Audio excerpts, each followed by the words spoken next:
weeks after I thought I would be able to do a second installation, but nonetheless, Summer Scares on the Sun Porch, Session 2. I thought a lot about which story I wanted to read. I didn't really want to read anything from my Something Borrowed, Something Blood-Soaked collection, but I didn't want to read things that were too old. Ultimately, I decided to read something from this Only the Lonely anthology from Alban Lake Publishing.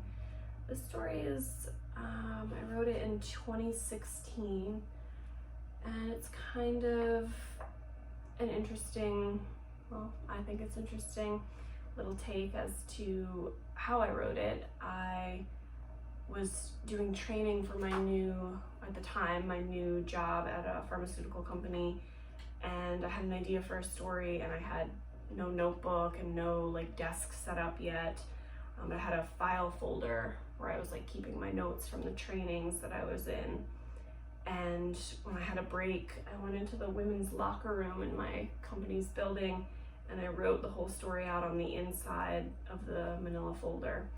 And it was, published a few months later, and it's one of my, I don't want to say one of my favorites, but it's one that I haven't forgotten about, and I keep thinking of every once in a while, and it's a good one to read out loud.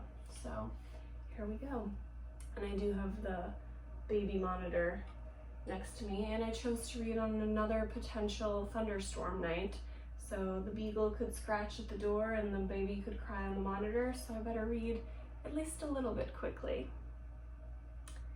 This is called The Ghost. Not all ghosts have chains that rattle.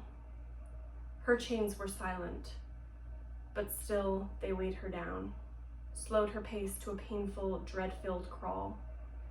She had been dead for 1 year, 4 months, 6 days, and 6.5 hours, towing those silent chains, pulling the boundless, ceaseless weight. Like any good ghost, she was practically see-through, her body semi-transparent in its paleness, her aura a swirling fog of blackness and despair. She weighed just about nothing. Her bare feet did not disturb the soft grass of the graveyard when she walked, and no twig snapped beneath her. In death, her body preserved the previously inflicted self-mutilations, the sores and gashes, the scratches and scrapes. She was hungry. She was always hungry, but for the very thing she could not have, the thing that perpetually eluded her. Even if she had been in possession of that essential earthly sustenance, it would not satiate. It would never pacify the burning emptiness. She left the graveyard, traveled to her folks' house, the last place in which she'd known love. She screamed boo at them, screeched like a banshee, pulled every horrific, ghostly trick she knew to have worked in the past, but they only sat and stared, unmoving, unable to perceive her or unwilling. They would not be frightened of her again. She floated on, stopping at a house with all the lights off save one. Perhaps she could frighten a stranger, receive what she needed through force. In through an open window, for even ghosts like to take the path of least resistance. She saw that a family lived there, through photos on the wall. Through the living room and up the stairs, silent. The mother and father were sleeping. She did not wake them. She found the children down the hall, 2 girls, double beds pushed together to read scary stories under the covers with a flashlight. They saw her and made as if to scream. She held a finger up to shush them. Angry, she took the piggy bank off the dresser and rattled it at them before flipping the porcelain creature over and dumping the coins into her almost non-existent hand. I have chains to rattle after all. She left. She took the coins and nothing else. She wandered, aimless, the gravel and dirt sticking to the bottoms of her feet. Ghosts can collect debris, too. A pasture, a dark expanse of grass, a postage stamp on the surface of the earth, but this envelope belonged to the devil, not to God. A horse alone in the pasture. She clucked her tongue at him. Ghosts could make sounds other than boos and rattles. The horse whickered. She wondered if she'd made a friend before remembering that ghosts did not have friends. But she could admire him a moment longer, and so that is what she did. In the dark, in the moonlight, on the side of the road, in feet as bare as her soul. The horse whinnied and dropped to its knees. The ghost girl gasped. The horse rolled onto its back, hooves kicking like a beetle's overturned by a garden shear. The ghost girl laughed. The sound of the laughter startled her. It was an alien sound. The tinkling of it coarse, like a captured parrot that's decided to sing behind the bars. The first rays of sunlight were beginning to orange the horizon. The thought of the impending morning scared her. It was easier to be a ghost at night. Less judgment. The hunger would be worse in the daytime too. The hunger and the sorrow. She wandered to a house she'd lived in once before, hid in the bushes for fear of the dwelling, harboring other unknown ghosts. Watched real, living women trickle in and out. Healthy women, their flesh rounded out, vibrant. They laughed. Not a one-time laugh at a horse in a pasture at night, but peals of laughter, torrents of laughter, belly laughter. She watched as they walked to work. She watched as they walked to breakfast, to the movies, to friends' houses, to funerals. She was jealous, and yet resigned. She was about to leave when she spotted her. Another ghost, a known ghost, wretched and malnourished, frozen in the never-ending pain like she was. "I have something," the other ghost said. "I have something to help the hunger." "Yes?" "Here," the ghost said. "This will make you human again." She took it, greedy, floated back to the pasture, anxious to see if her horse friend, her one friend, would be there. Not as anxious as she was for the potion she held, but close. But the horse, perhaps galloping down a footpath or sidling up to the feeding trough, was not there. She went on quiet feet to the fence post, leaned back against it, sunk to the ground, prepared her cure. She thought about being dead, having nothing to live for but this. The thought dissipated, displaced by the yearning to be free. And for one brief, beautiful moment, she was free. And then she died. The horse found her slumped against the fence post. He wished she had been there to enjoy the sunrise, but dead is dead, and there's no such thing as ghosts. He regarded his former friend, and his strong heart hurt for her.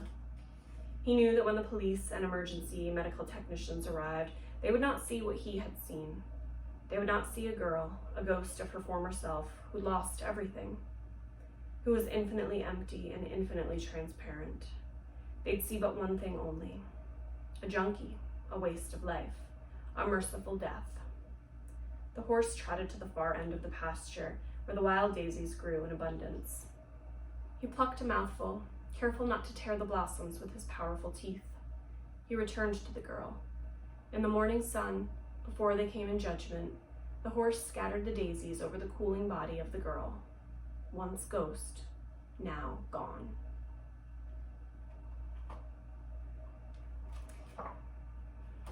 So, yeah, I wrote that story, like I said, 4 years ago, and like some of the writing I think I would change now, but then again, I don't think I would, because it's, I don't know, it's a very emotionally fraught piece for me. So I like how I didn't do much editing. I think that's what it was. I don't think I edited it all that much after I wrote it on the insides of that manila folder.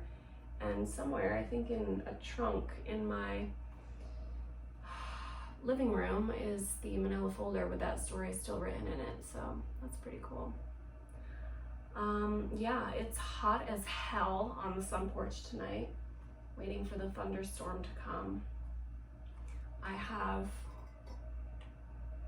perhaps I can draw a Lovecraftian worthy storm. If I do a little cephalopod rain dance.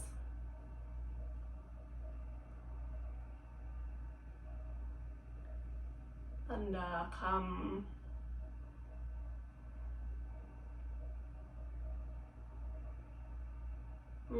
Yes, this is what I do in quarantine after 5 months of not going anywhere.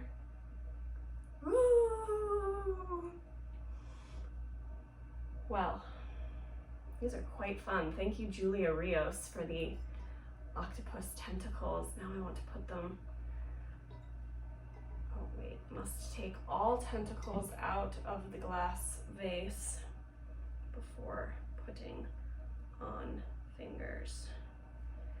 So yeah, if anyone watches these and has a request for a story they would like me to read, I've also been thinking about maybe doing some like fun horror stories that are in the public domain, like Telltale Heart, things I like to read out loud due to their spookiness.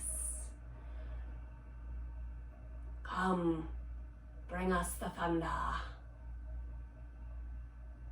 I've gone completely insane. But yeah, if anyone has a request for a story they would like me to read, with or without octopus tentacle fingers, I would be happy to oblige you. So yes, this was Summer Scares on the Sun Porch session 2.